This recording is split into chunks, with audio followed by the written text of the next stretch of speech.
Como hablamos en la predicación del domingo, Señor, tu palabra es lámpara que nos muestra el camino. Te pedimos que ella nos siga, Señor, ayudando a tomar decisiones acertadas y a seguir adelante en nuestras vidas. Te pedimos de manera especial por cada uno de los hermanos que se va a conectar, que va a ver este video, que tú los bendigas de manera especial, Señor.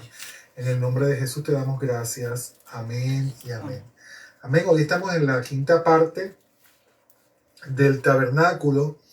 Gloria al Señor, en la que vamos a entrar al lugar, terminar en el último mueble o elemento del lugar santo y vamos a entrar al lugar santísimo. Amén.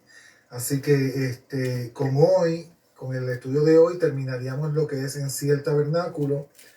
Después al final, pues, vamos a poner ahí una encuesta a ver qué vamos a hacer la semana que viene de tema. Amén. Gloria al Señor. Pero por lo menos hoy se supone que terminemos lo que en sí es el tabernáculo. Amén. Yo solamente estoy dando el tiempo a ver si algún hermano más se conecta.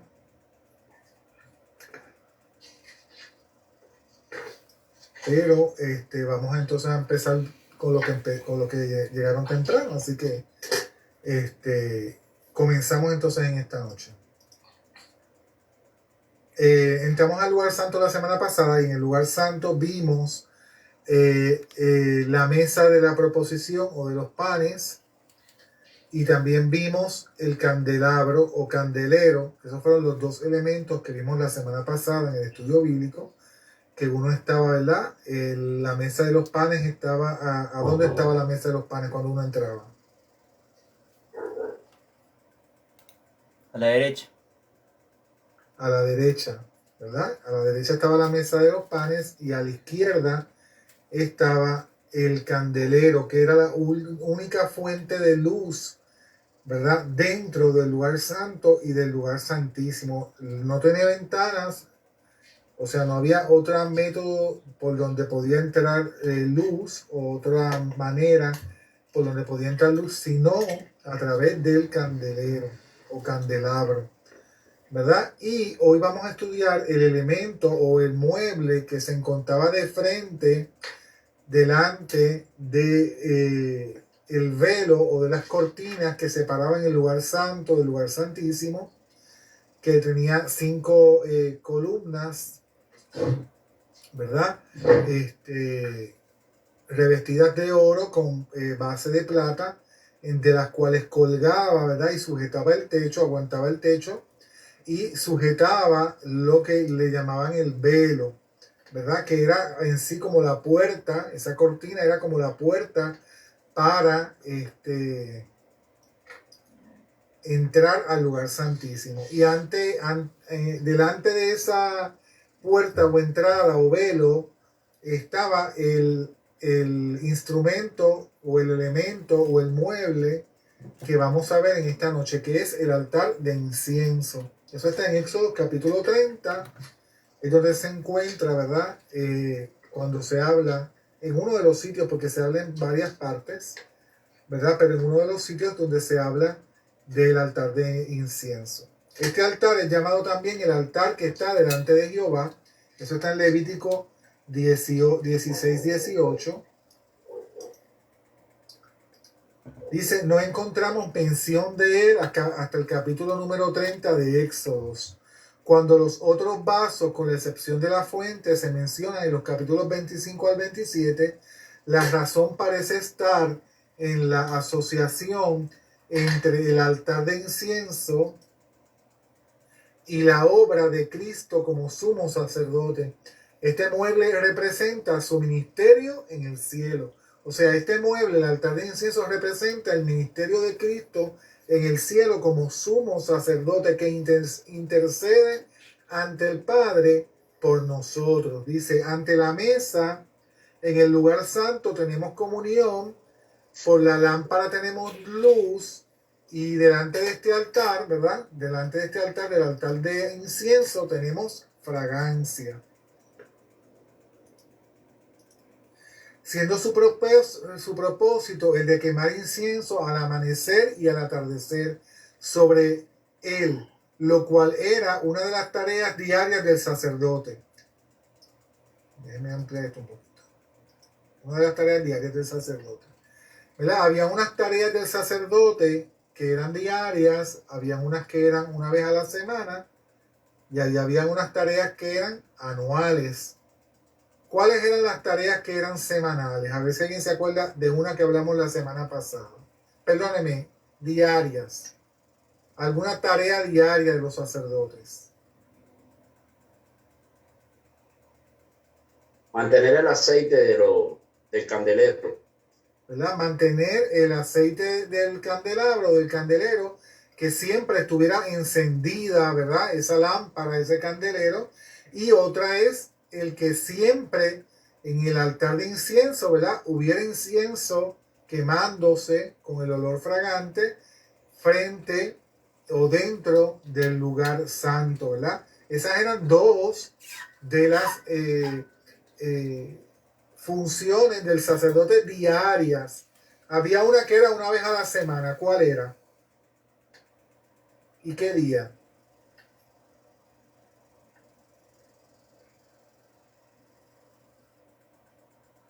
¿No hablen todos a la vez? Había una función que se realizaba una vez a la semana en un día específico. El sábado. El día de reposo. ¿Y qué se hacía ese día? No se cambiaban los panes de la mesa, no. Es ese día, el sábado, el día de El reposo. sacrificio. No, No era cambiar los panes de la cambiar proposición. los panes de la proposición, ¿verdad? Eso era lo que se hacía el sábado, ¿verdad? Todos los sábados, el día de descanso, se cambiaban los panes de la proposición una vez a la semana. Dice, cuando el tabernáculo se desmontaba para mudarse en el campamento, era responsabilidad de los sacerdotes cubrirlo con un paño azul y luego con la cubierta de pieles de tejones. Igualmente todos los accesorios del altar eran cubiertos con el paño azul y la cubierta de tejones. Esto lo vemos en Números capítulo 4 versículos 11 al 12. Aquí tenemos una representación, ¿verdad? De cómo pudo haber sido este altar, que era, ¿verdad? Ahí lo vemos, lo vamos a describir ahora, ¿verdad? Más o menos así, y ahí tenía las argollas para pasar las varas, los cuernos, tenía unos cuernos, tenía una rejilla o corona alrededor de la parte de arriba, y estaba un plato en el medio donde se quemaba el incienso. El incienso. Dos altares, ¿verdad? Cuando estudiamos el tabernáculo vamos a ver que hay dos altares y cada uno de esos altares tiene un significado distinto y una función distinta, ¿verdad? Las estaciones de trabajo incluyen dos altares. Ambos están hechos de madera de acacia, tanto el primer altar que vimos, ¿cómo se llamaba?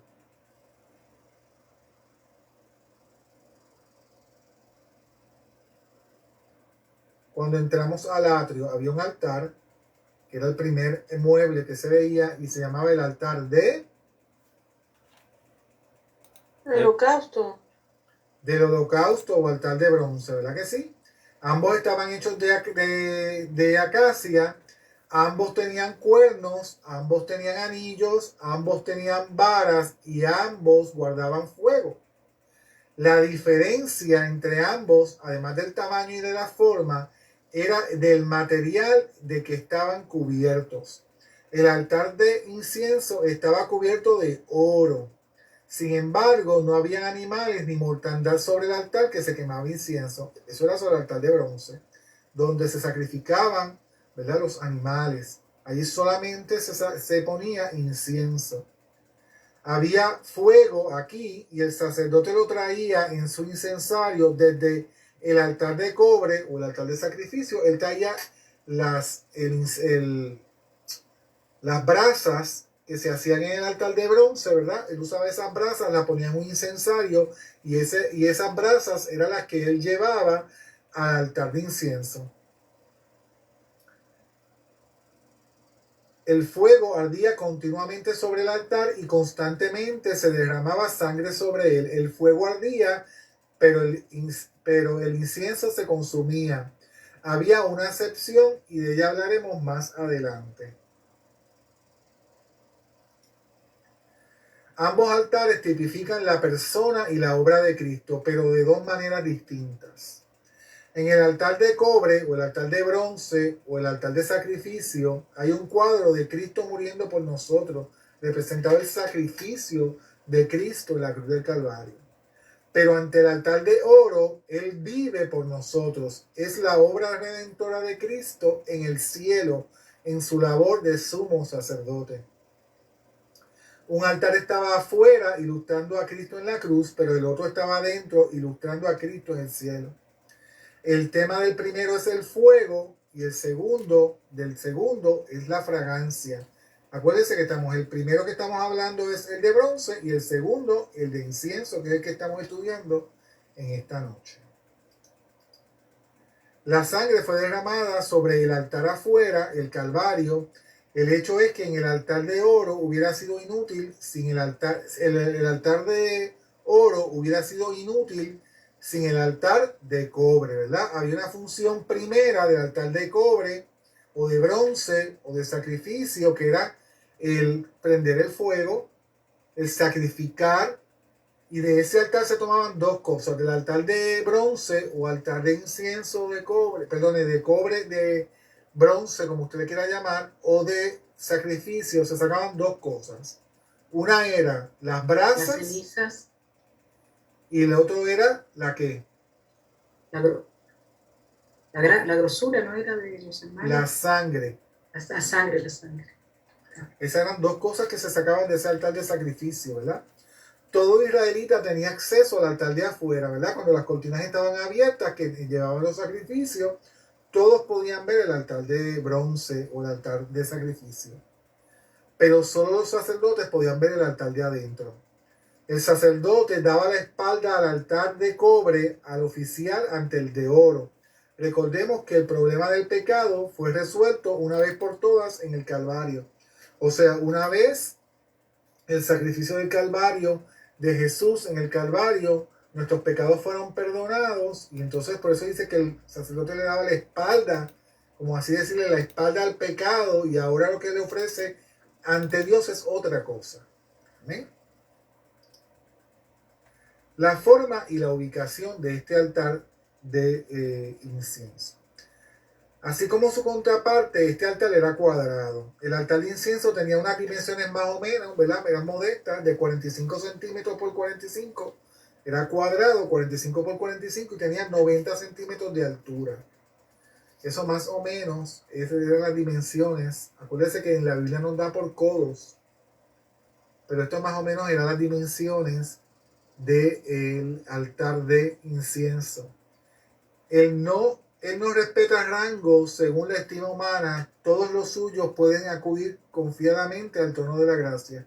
Los cuernos manchados, ellos de sangre, dan la sola y suficiente base al acceso, ¿verdad? El altar de bronce, lo que nos habla, el altar de incienso, lo que nos habla, ¿verdad?, es que podemos tener entrada confiadamente al trono de la gracia, ¿verdad?, a llevar nuestras oraciones delante del Señor, ¿verdad? En proporción con las demás medidas, este era el más alto de todos los muebles cuyas dimensiones conocemos, pero en términos absolutos el más pequeño. Aunque era el más alto, en dimensiones era el más pequeño, ¿verdad? Era 45 por 45. Su superficie era de un codo cuadrado, era amplia para el incienso que se colocaba allí, y aquel pequeño cuadrado dorado estaba encerrado una corona, ¿verdad? Tenía esa corona en la parte de arriba, que ustedes ven aquí, ¿verdad?, que es como un bordecito, que también lo tenía. Había otro mueble que tenía este tipo de diseño. ¿Cuál era? A ver si se acuerdan. Había otro mueble que tenía una rejilla, una corona, un borde así en la parte de afuera. El de los panes. La mesa de los panes. La mesa de los panes, correctamente. Para que no se cayeran los panes, ¿verdad? Ajá.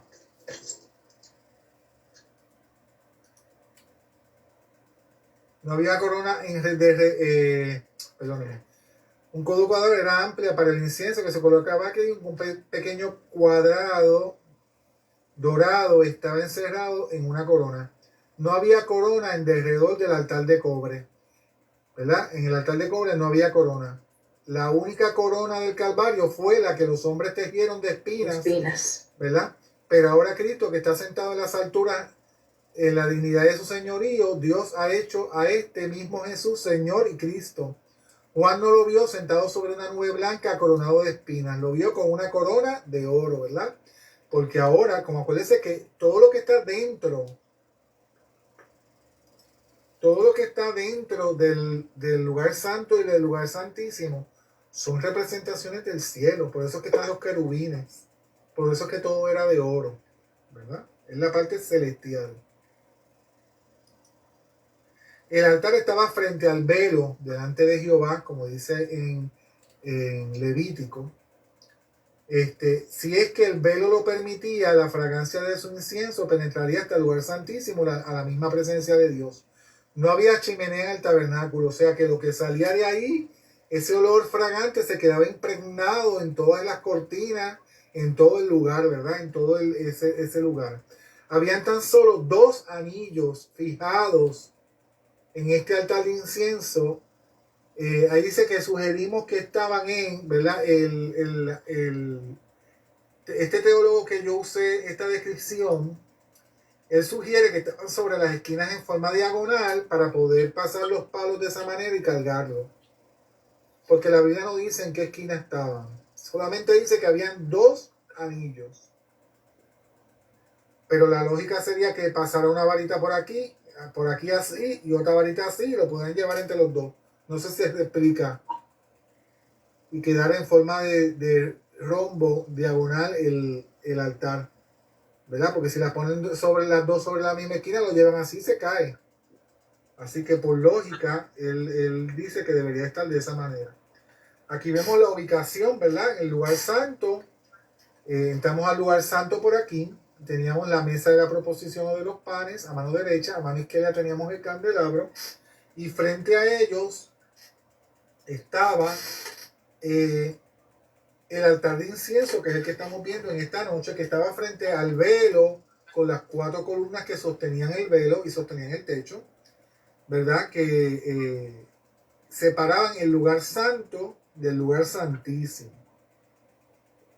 Hasta este lugar tenían acceso los sacerdotes, pero al lugar santísimo solamente tenía acceso el sumo sacerdote, no todos los sacerdotes. Había otra persona que tenía acceso y lo vamos a ver más adelante. Los materiales. El altar de cobre era uno de los vasos hechos de madera de acacia. De las características de esta madera hemos escrito ya hemos hablado sobre la madera de acacia, empleándola como la figura de la humanidad impecable e incorruptible del Señor Jesús. 77 veces en el Nuevo Testamento le encontramos refiriéndose a sí mismo como el Hijo del Hombre. Sin duda la palabra se hizo carne y moró entre nosotros, ¿verdad? Eso es lo que significaba la madera de acacia. La madera en el altar estaba forrada de oro. O sea, significaba algo humano porque era de madera, pero estaba recubierta de oro. Sí, pero Dios lo ha exaltado hasta lo sumo y lo ha hecho y le ha dado un nombre que es sobre todo nombre, ¿verdad? Y aquel nombre, en verdad, nuestra única vía de acceso a Dios, tanto en oración como en adoración. En cuanto a la oración, que está ilustrada en el incienso que traemos más adelante, ¿verdad? La palabra del Señor dice en Juan 16:23 que todo lo que pidiéramos al Padre en mi nombre, Él os dará. Y también en Hebreos 13:15 habla de la adoración, que dice ofrezcamos siempre a Dios por medio del sacrificio de alabanza. Estas eran las 2 cosas que representan el incienso que se ponía allí. Significaban o representaban la oración y la adoración. Amén. El fuego. Todo lo que el altar de oro significa depende de los sacrificios que se ofrecían sobre el altar frente al portón, o sea, del altar de sacrificio. La oración y la adoración que ascendían ahora a Dios, ilustradas por el incienso del altar de oro, dependen enteramente de la muerte de Cristo, ilustrada por el otro altar, ¿verdad? No se permitía otro fuego sobre el altar de incienso. No se podía usar fuego de otra. Primero tenía que sacrificarse, prender el fuego, sacrificar, y el fuego que había consumido el sacrificio y quedaban las brasas de esas brasas eran llevadas al altar. Ellos no podían prender fuego de otro lugar y de otro lugar traerlo y prender el altar de incienso. Tenía que ser de un sacrificio ofrecido por el perdón del altar de bronce. En la Biblia nos relata una historia, ¿verdad?, de Nadab y Abiú, que ofrecieron fuego extraño sobre el altar de incienso, en Números 10, 1 y 2, y dice que Dios los castigó allí mismo con la muerte. Sin embargo, Isaías recibió un toque de un carbón encendido del altar de oro del templo, como relata en el capítulo 6 de su profecía. ¿Verdad? Aquí vemos dos ilustraciones que nos hablan del altar de bronce, del altar de oro. Uno fue, ¿verdad?, Nadab y Abiú, los hijos de Aarón, que ofrecieron un sacrificio con un fuego extraño, que no era el fuego que Dios había dicho, ¿verdad? Y también vemos el ejemplo de Isaías. ¿Alguna pregunta hasta aquí? Que el ejemplo de Isaías en sí lo que representa es que ese carbón fue sobre sus labios como para limpiarlo, ¿no? Porque todo lo que se supone que la sangre de Cristo nos limpia cuando nosotros pedimos perdón en el altar del holocausto, y en el altar de incienso se supone que somos lavados por la sangre de Cristo, perdonados por la sangre de Cristo. Entonces nuestra alabanza, nuestra adoración y la oración tienen que subir como un perfume agradable delante de Dios. Sí, y también significa el carbón encendido sobre los labios de Isaías. Era porque Dios le iba a dar a Isaías la visión de lo que había donde.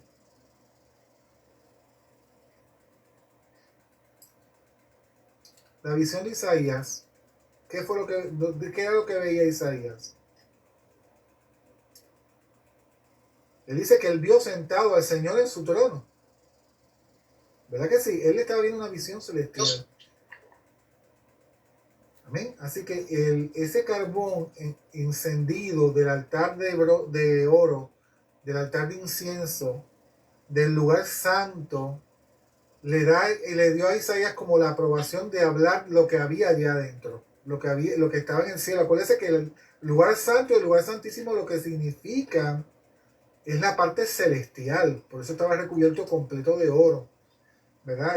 Representa la obra redentora de Cristo, pero ya como sumo sacerdote delante del trono de Dios. Los cuernos. En Éxodo no especifica cuántos cuernos tenía el altar, pero Levítico 16, 18 hace entender que eran 4, porque dice: tomarás la sangre y la pondrás sobre los cuernos del altar alrededor.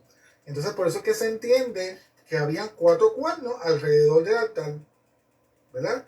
Por eso es que se ilustra de esa manera.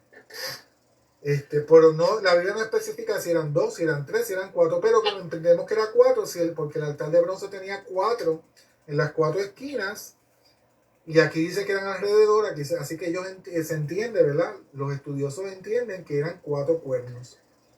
Dice: en la visión de Juan, la voz que oyó vino, dice la palabra en Apocalipsis 9:13, de los 4 cuernos del altar que estaba delante de Dios. ¿Verdad? Y si este altar que estaba en Apocalipsis, que estaba delante del altar de Dios, era donde se recibían las oraciones de los santos, debería de ser el mismo altar de incienso que está representado en el tabernáculo. A ver, acuérdense que el tabernáculo era una representación del cielo en la tierra, donde Dios venía a morar. Por eso es que hay un altar delante de la presencia de Dios. En Apocalipsis 9:13 vemos de este altar, y ahí dice que tenía 4 cuernos. 4 es el número de la tierra, de la universalidad. Todo el campamento de Israel con sus tiendas levantadas estaban por los 4 costados del santuario, ¿verdad? los 4 puntos cardinales, norte, sur, este y oeste. El incienso. El incienso es figura de Perdón, la oración. ¿Sí? que eso es lo que significa, es que llega a todo, a todas partes, a todo el mundo, los 4 cuernos, ¿verdad? Que abarca para todos. Por eso que decía la universalidad, ¿verdad? A todo lugar, norte, sur, este y oeste. El incienso. El incienso es figura de la oración. Vamos a ver aquí varios versículos bíblicos que nos hablan de esto, ¿verdad? ¿Alguien que quiera leer?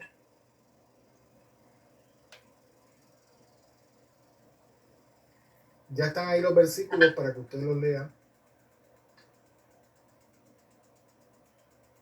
Amén. Bueno, amén. El incienso es una figura de la oración. Suba mi oración delante de... ¿Y Ay, acá no veo porque está cortado en mi compu. de ti? Como el incienso, el don de mis manos como la ofrenda de la tarde. Salmo 141:2. La responsabilidad que le tocó a Zacarías era la de ofrecer el incienso entrando en el santuario del Señor. Y toda la multitud del pueblo, pero orando a la hora del incienso. Lucas 1, del 9 al 10. Juan vio a los seres y ancianos postrarse ante el Cordero, con copas de oro llenas de incienso, que son las oraciones de los santos.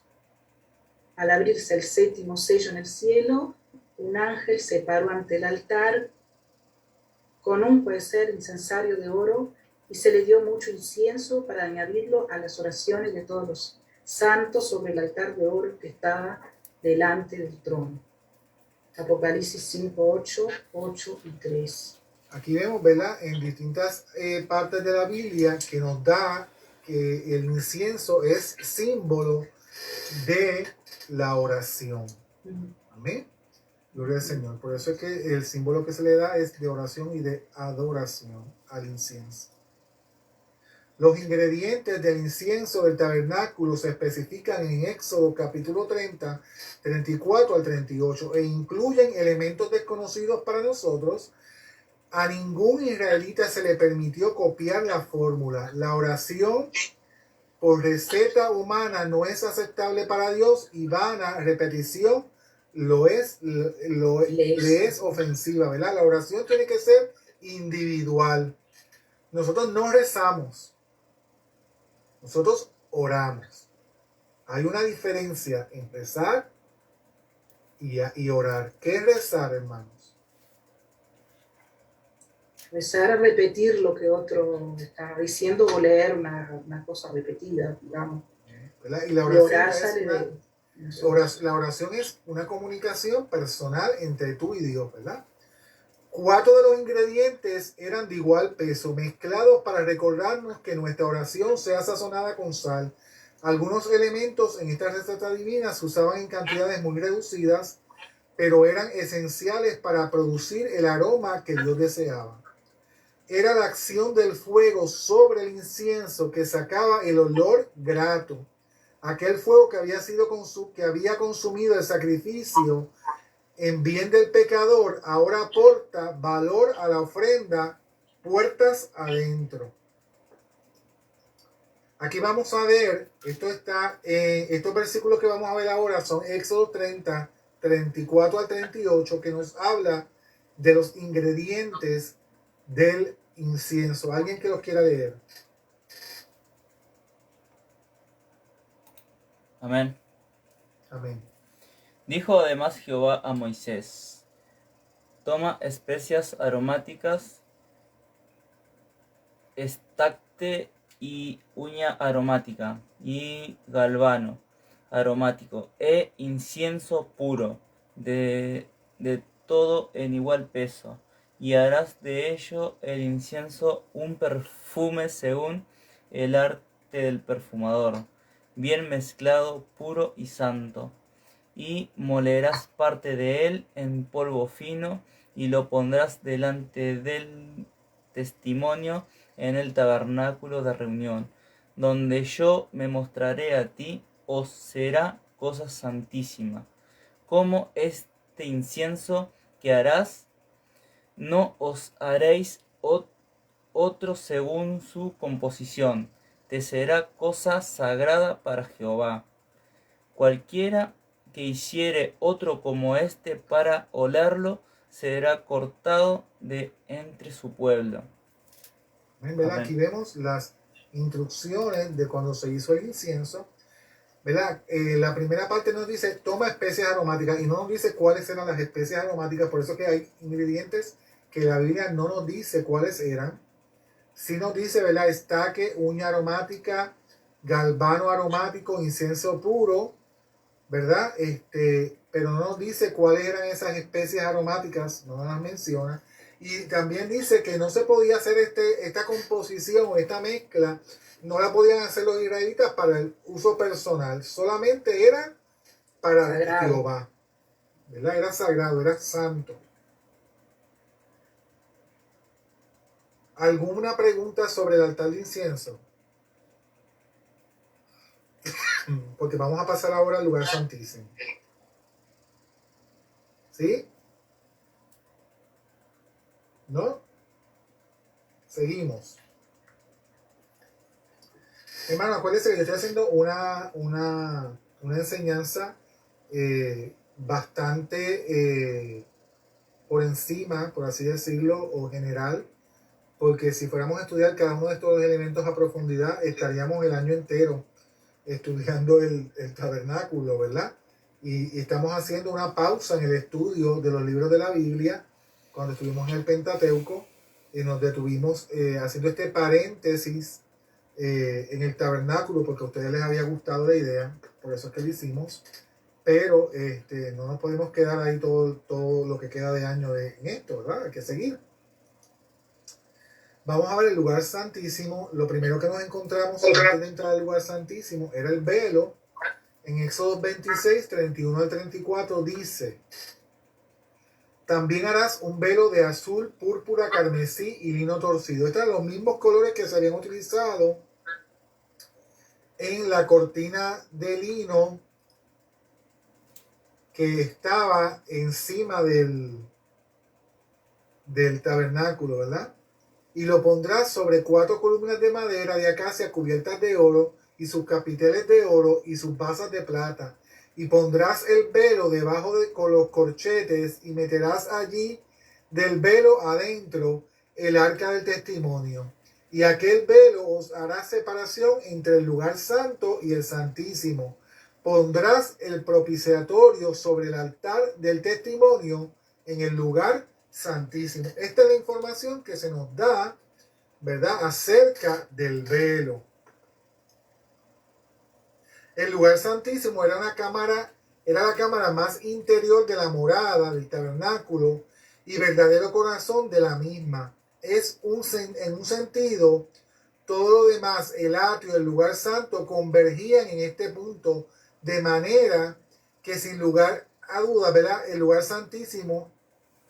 sin el lugar santísimo, el resto del tabernáculo carecería de sentido. Estaba separado del lugar santo por un velo. Solamente una vez al año, el día de la expiación, el sumo sacerdote penetraba a este recinto para efectuar la ceremonia más importante de todas. Por lo tanto, en este reducido recinto estaban concentradas, por así decirlo, las grandes cuestiones que daban razón de ser a todo el tabernáculo. Solamente una vez al año el sumo sacerdote podía entrar a este lugar. Había otra persona que podía entrar antes, en alguna otra ocasión podía entrar, la vamos a ver más adelante.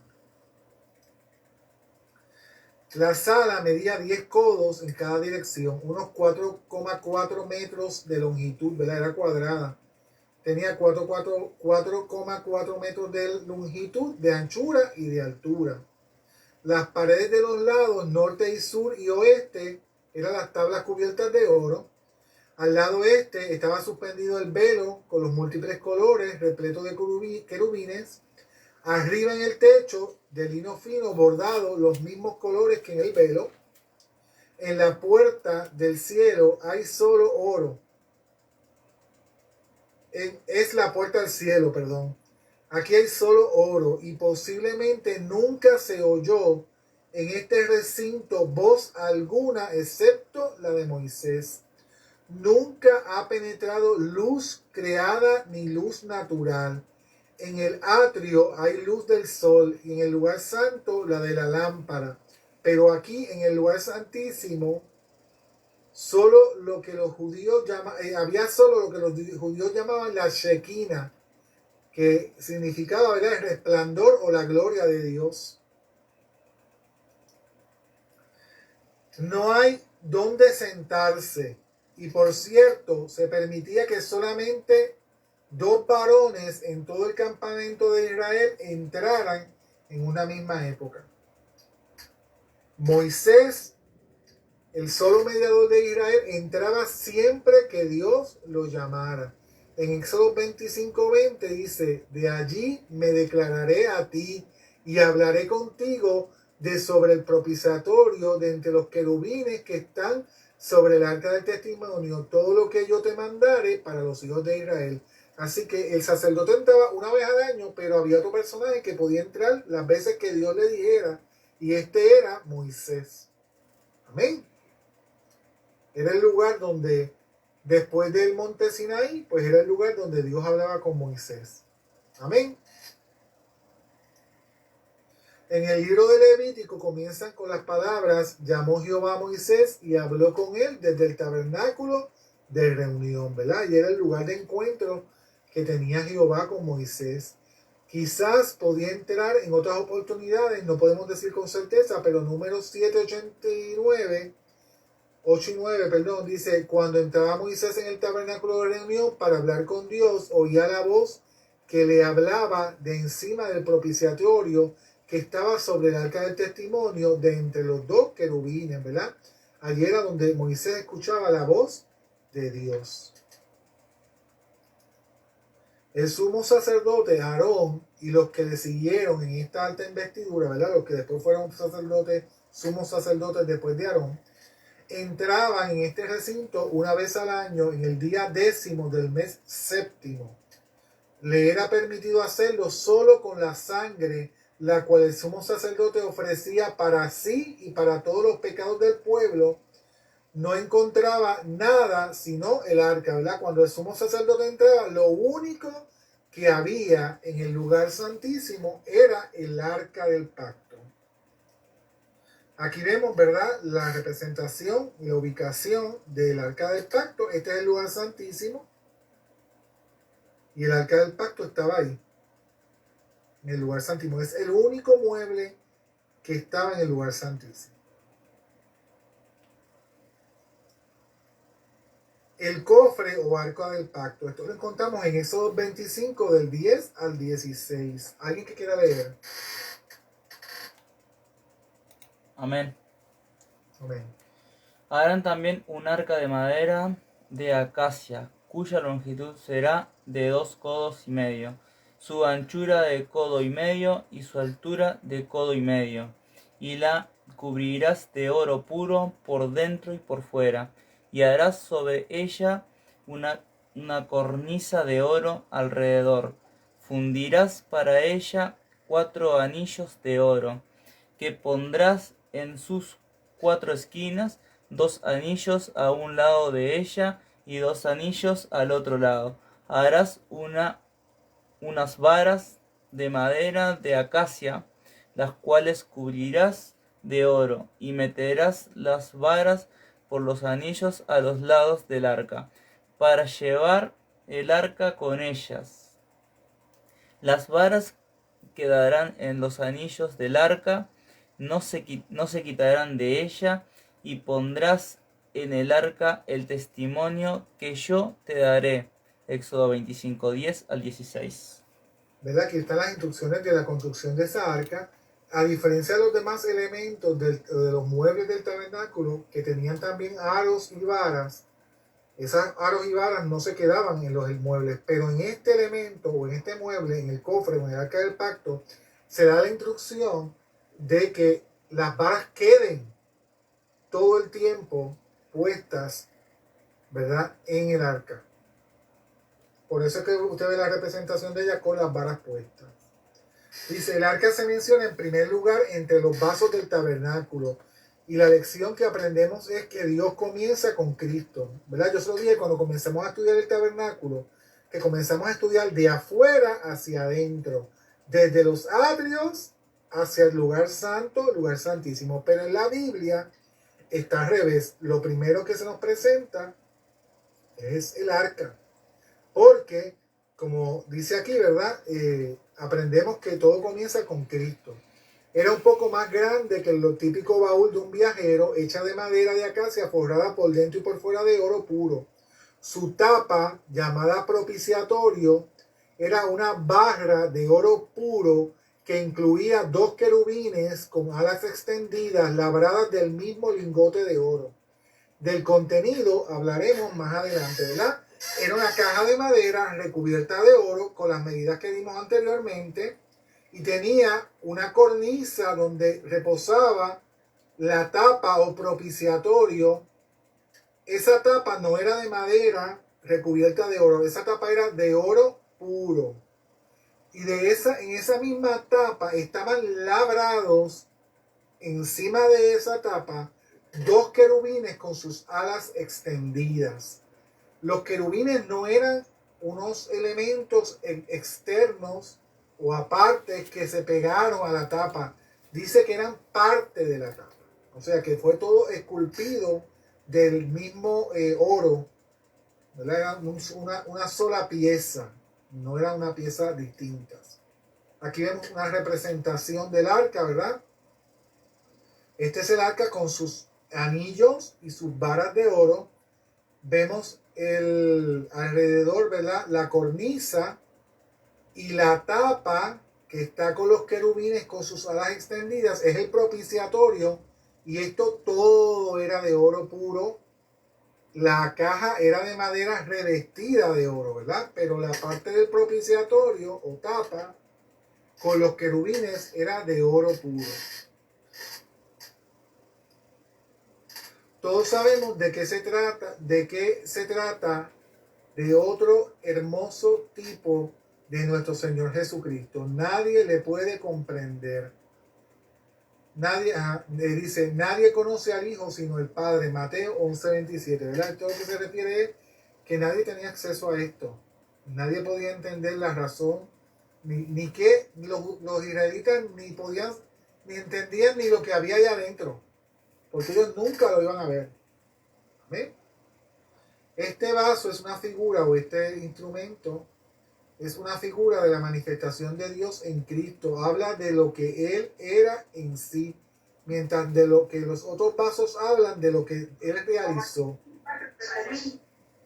¿Ven?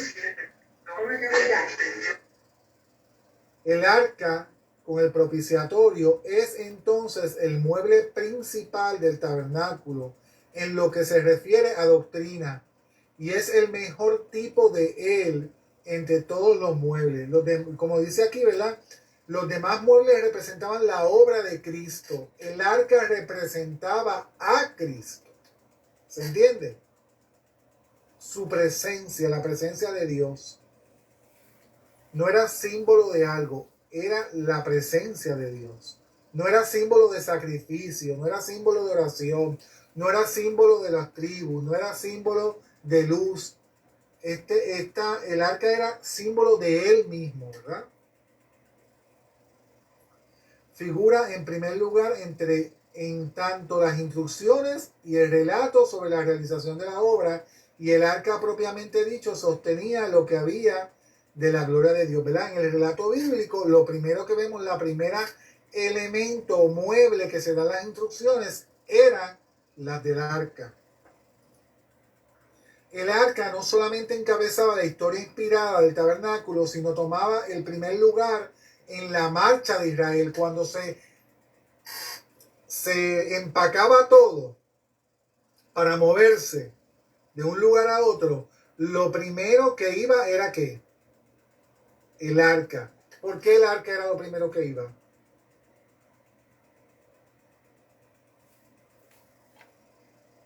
Iban los sacerdotes con el arca. ¿Por qué? Y después iba Los demás cosas y el pueblo atrás. ¿Por qué el arca iba al frente? ¿Por qué usted cree que el arca iba al frente? Porque es la representación de Cristo. La presencia de Dios en el pueblo. ¿Verdad que sí? Es la presencia. Lo primero que iba era el arca. Dice, su envoltura era diferente a las demás. Incluía el velo y un paño azul del lado de afuera, en contraste con los otros elementos, los cuales se transportaban con pieles de tejones a la vista. La lección es que lo que estaba llevando requería una distinción en su cobertura y en su despliegue, ¿verdad? Las demás cosas se ocultaban en los tejones, pero esta no. Primero se envolvía en el velo y luego se ponía un paño azul sobre ella. Este cofre o arca guardaba una ley nunca infringida, alimento y una vara reverdecida.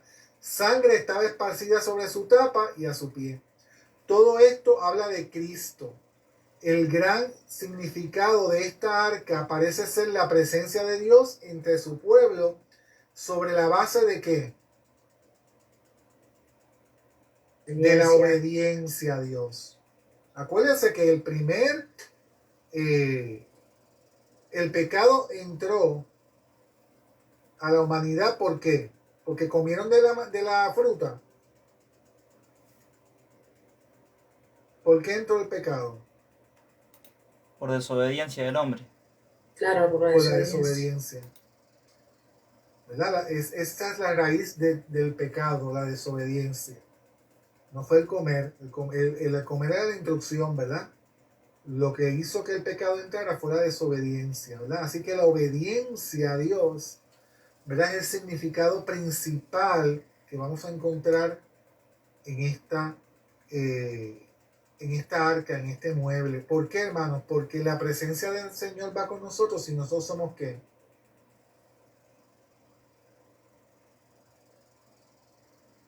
Si somos ¿qué? Obedientes. No le entendí la pregunta. Sí, obedientes. La presencia del Señor va con nosotros si somos obedientes. Amén. Eso es así. Este cofre guardaba, ya lo leí. Todo esto habla de Cristo. Eso también ya lo leí. Perdónenme. El gran significado de esta arca parece ser la presencia de Dios entre el pueblo sobre la base de la obediencia. El arca del pacto, el número 1033, y el arca del testimonio también se llama así, arca del testimonio, en Éxodo 25:22. Son dos de los nombres con que se le designa, ¿verdad?, al arca. La ley de Dios es su testimonio porque es su propia afirmación sobre su ser y propósito. También esa ley es su pacto porque ella contiene los términos del mismo. Como la ley reflejada en los 10 mandamientos estaba guardada en el arca, es lógico que en esta se despliegue por sí mismo los nombres que ella representa, ¿verdad? Debería ser transportada por los levitas. Deuteronomio capítulo 10, versículo 8.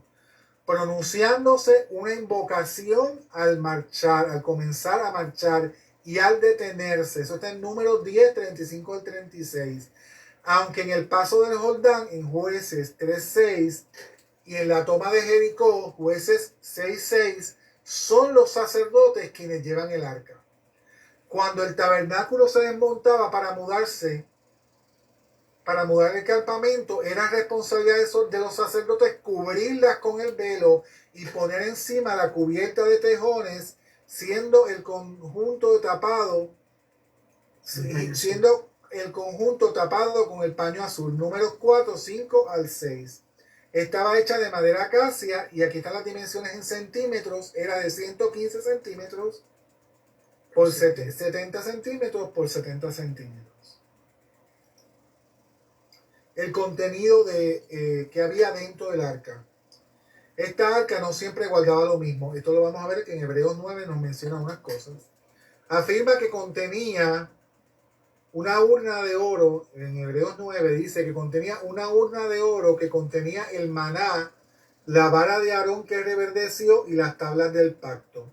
Esta lista corresponde al arca en el lugar santísimo en el tabernáculo. Sin embargo, en el Antiguo Testamento presenta este cuadro.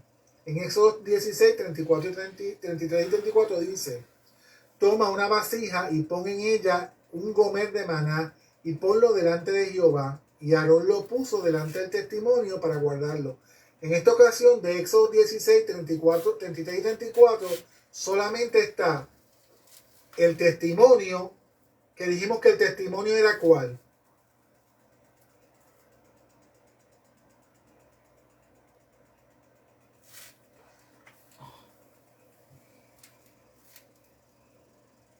La ley, las tablas de la ley eran el testimonio. Y aquí en Éxodo 16, 33 y 34 solamente habla de dos cosas. En ese momento habían solamente dos cosas. Un tazón que tenía maná y el testimonio, las tablas. No había otra cosa, habían dos cosas. Sin embargo, en Hebreos 9 nos dice que habían ¿cuántas cosas?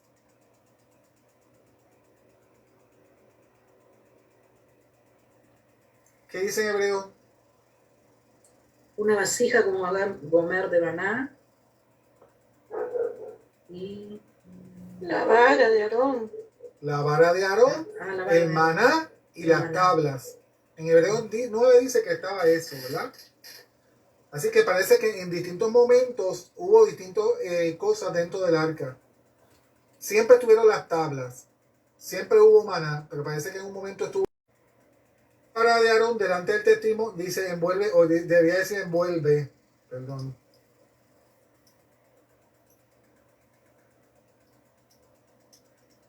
La vara de Aarón delante del testimonio para que se guarde por señal de los hijos rebeldes. Número 17:10.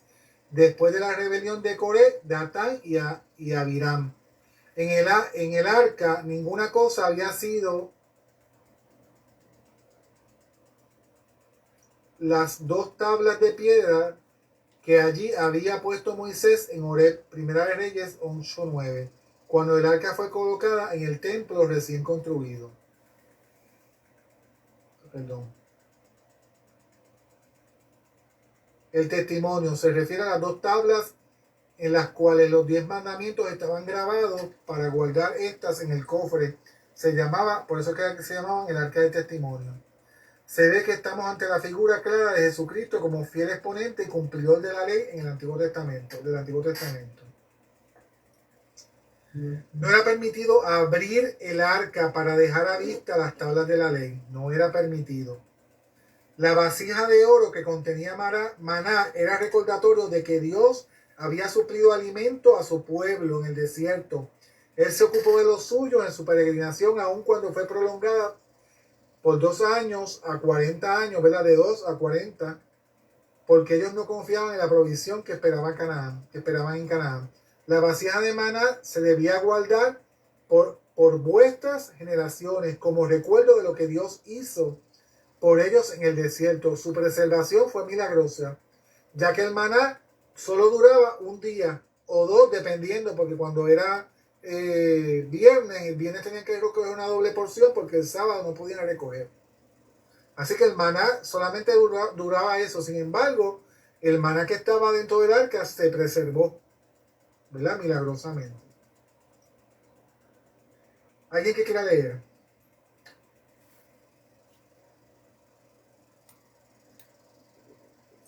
Bueno, amén.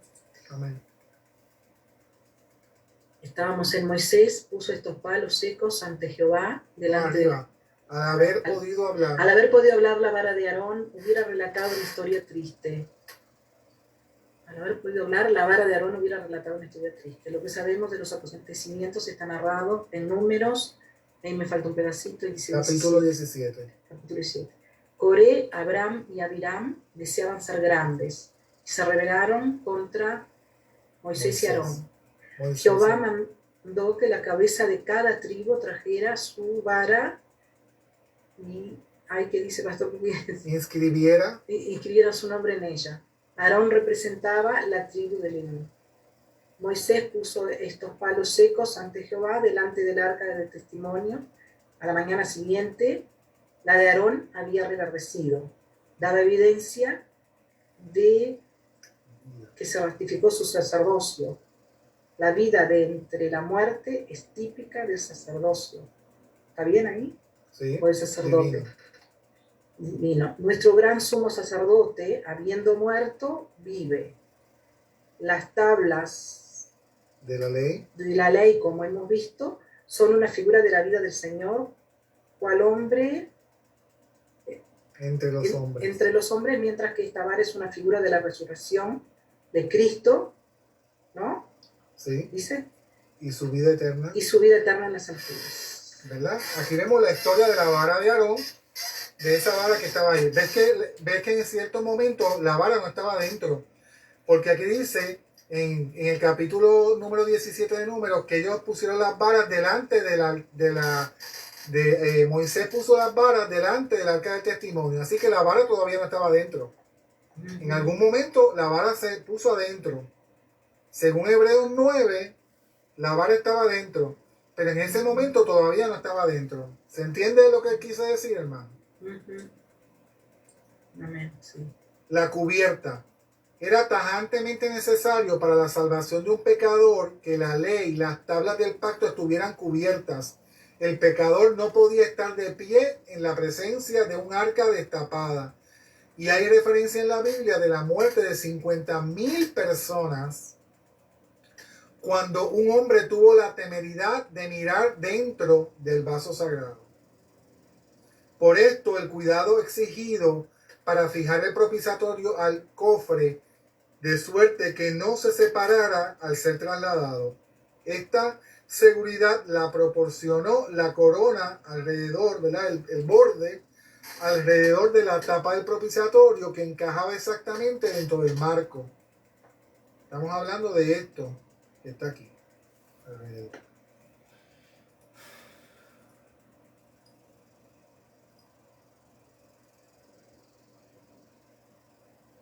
No había madera en la tapa, solo la deidad representada en el oro puede cubrir y perdonar los pecados. Y aun siendo todo de oro puro, aquel propiciatorio no cumplía su función sin ser rociado ¿con qué? Con sangre. El propiciatorio, lo que nos describe, eso está en Éxodo 25, 17 al 22. ¿Alguien que lo quiera leer? Amén.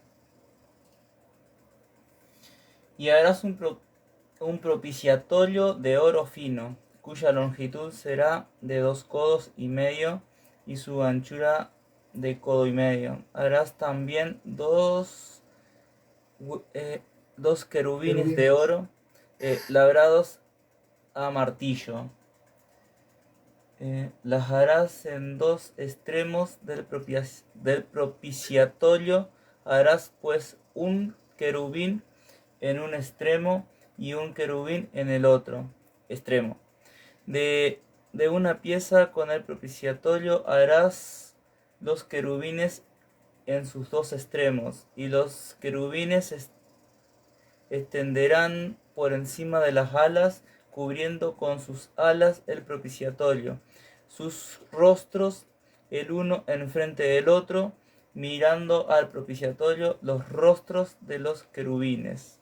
Y pondrás el propiciatorio encima del arca, y en el arca pondrás el testimonio que yo te daré.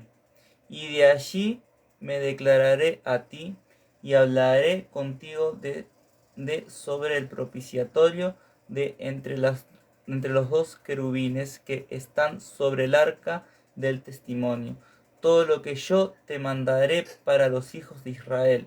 Éxodo 25, 17 al 22.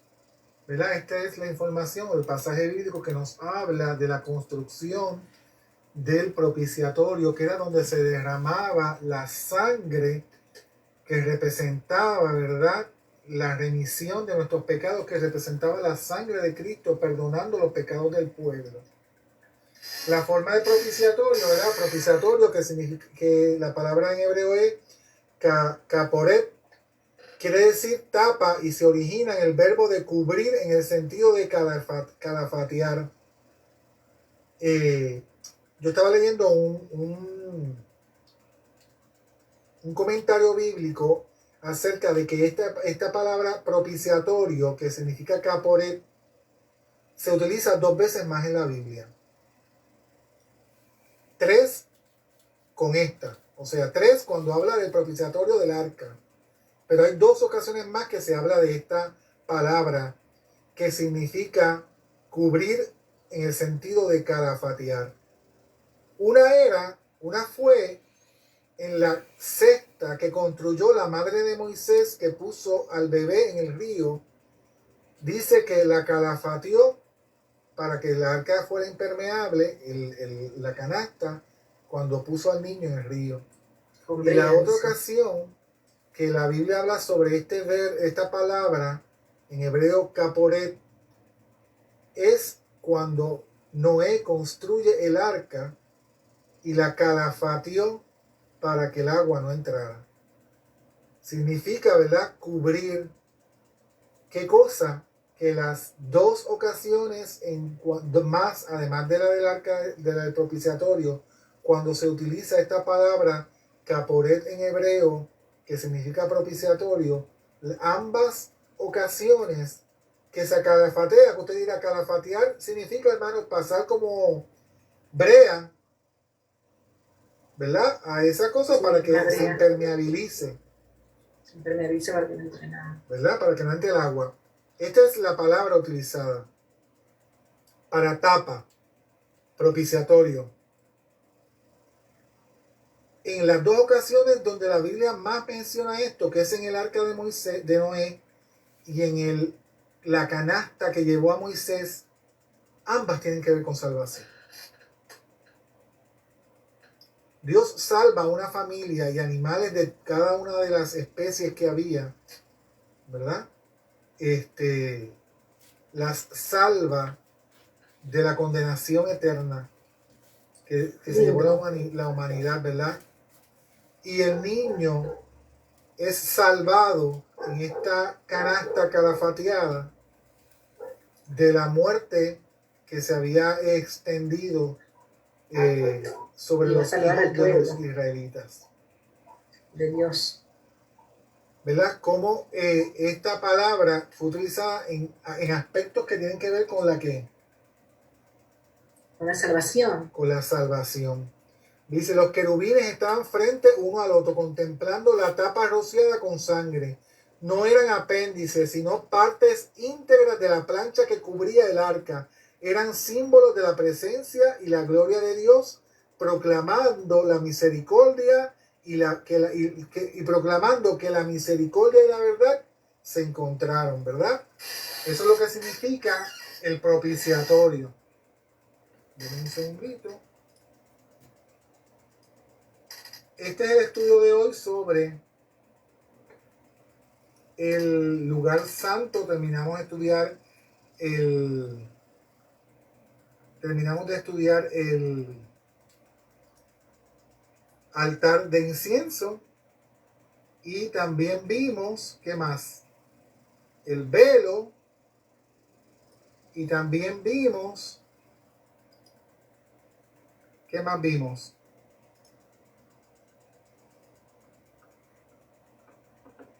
¿El qué? ¿Qué fue el último mueble que vimos?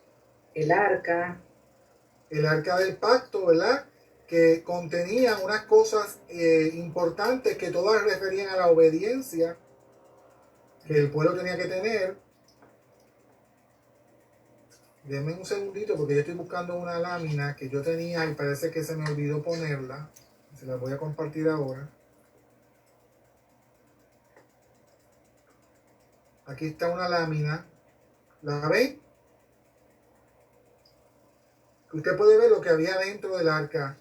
Según Hebreos 9, ¿verdad? Según Hebreos 9 estaban las tablas de la ley, la vara de Aarón y una vasija que contenía ¿qué? Maná. Eso es lo que la Biblia nos dice. En un momento la Biblia nos dice que lo que había eran las tablas. En otro momento nos dice que pusieron, Dios le dijo a Aarón que pusiera una copa o un recipiente con gomer de maná. Y en Hebreos capítulo 9 nos dice que también estaba la vara florecida de Aarón, ¿verdad? todos estos elementos tenían que ver con la obediencia. Todos tenían que ver con la obediencia. ¿Verdad? El maná, la vara y la tabla. ¿Alguna pregunta al respecto, hermanos? De lo que estudiamos en la noche de hoy.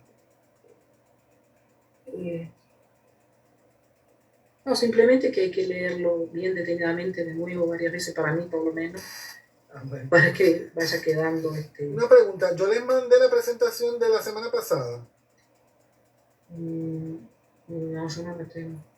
del candelabro y de la mesa de los panes. Para mí que no, por eso es que le estoy preguntando. No, por eso yo estaba mirando. Bueno, pues yo hoy les mando la presentación 4 y la presentación 5. Aquí viene la pregunta, hermanos. Con esto terminaríamos todo lo que tiene que ver con el tabernáculo, pero hay otra cosa que pudiéramos estudiar y es las vestiduras de los sacerdotes y del sumo sacerdote, que tienen también su simbolismo. ¿A ustedes les gustaría que el próximo estudio bíblico tocáramos ese tema? Buenísimo, me encantaría. ¿Amén o amén? Amén, amén. Sí, amén. Amén. Pues la próxima semana terminaríamos el tema estudiando las vestiduras del sacerdote y del sumo sacerdote. Amén. Hermanos, recordemos, le damos gracias a todas las personas que nos pudieron ver y sintonizar a través de Facebook o de YouTube en el canal de nuestra iglesia, Iglesia Cristiana del Sembrador en Uruguay. Estamos en el Pinar, en la ciudad de la costa, a las órdenes para todos. Así que Dios les bendiga a todos los hermanos que nos estuvieron acompañando a través de las redes sociales. Amén.